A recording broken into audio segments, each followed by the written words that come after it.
সরকারের পক্ষ থেকে ইতিমধ্যে বলা হয়েছে আগামী নির্বাচন হবে ইতিহাসের সেরা নির্বাচন। কিন্তু আমরা সরকারের কাছে আহ্বান রেখেছি, আপনারা যদি প্রকৃতপক্ষে ইতিহাসের সেরা নির্বাচন জাতিকে উপহার দিতে চান, সেক্ষেত্রে ইতিহাসের সেরা পরিবেশ আপনাদের তৈরি করতে হবে। বিভিন্ন দলের পক্ষ থেকে দাবি জানানো হয়েছিল জাতীয় নির্বাচনের আগে গণভোট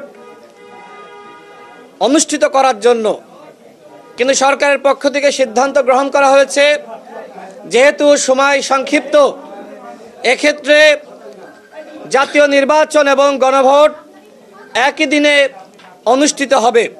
আমরা সরকারের এই সিদ্ধান্তকে সাধুবাদ জানিয়েছি এই কারণে যে পর্যাপ্ত সময় নাই যে আলাদাভাবে দুটি নির্বাচন জাতিকে সরকার উপহার দিবে। এই মুহূর্তে আমরা লক্ষ্য করছি বাংলাদেশের প্রত্যেকটা ফ্যাসিবাদ বিরোধী গণতান্ত্রিক রাজনৈতিক দল এবং গণ অভ্যুত্থানের শক্তি মোটামুটি প্রত্যেকেই নির্বাচনের প্রস্তুতি গ্রহণ করছে।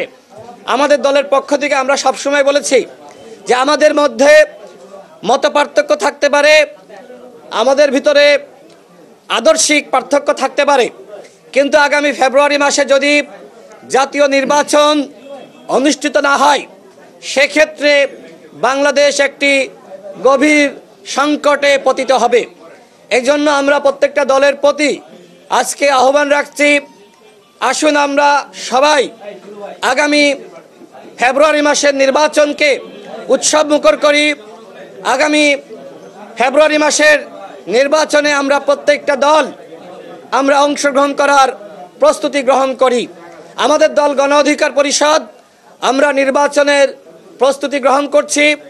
এর আগে প্রথম ধাপে আমরা 36টি আসন ঘোষণা করেছিলাম, এরপরে আমরা বিভিন্ন জেলায় সমাবেশ করে আমরা আরও বেশ কিছু আসন আমরা ঘোষণা করেছি। সব মিলিয়ে প্রায় 50টি আসনে প্রার্থী ঘোষণা করা হয়েছে।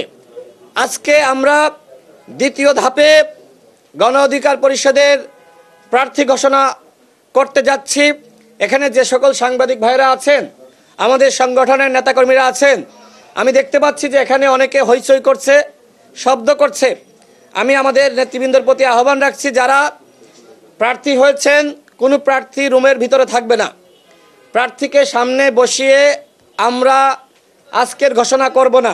সুতরাং জিলু খানকে দায়িত্ব দেওয়া হয়েছে, আপনি যারা প্রার্থী আছে তাদেরকে রুম থেকে আপাতত বাইরে থাকার অনুরোধ জানান এবং সাংবাদিক ভাইরা আরও যারা প্রবেশ করছে তাদেরকে ঢোকার সুযোগ দিবেন। রিসিপশনের জন্য কোনো শব্দ না হয়, যে শব্দ করবে তাকে বের করে দিবেন। জিলু খান আপনি দায়িত্ব পালন করেন, কেউ শব্দ করলে তাকে বের করে দিবেন এবং সাংবাদিক ভাইরা যাতে আসার সুযোগ পায় সেটি আপনি দায়িত্ব পালন করেন।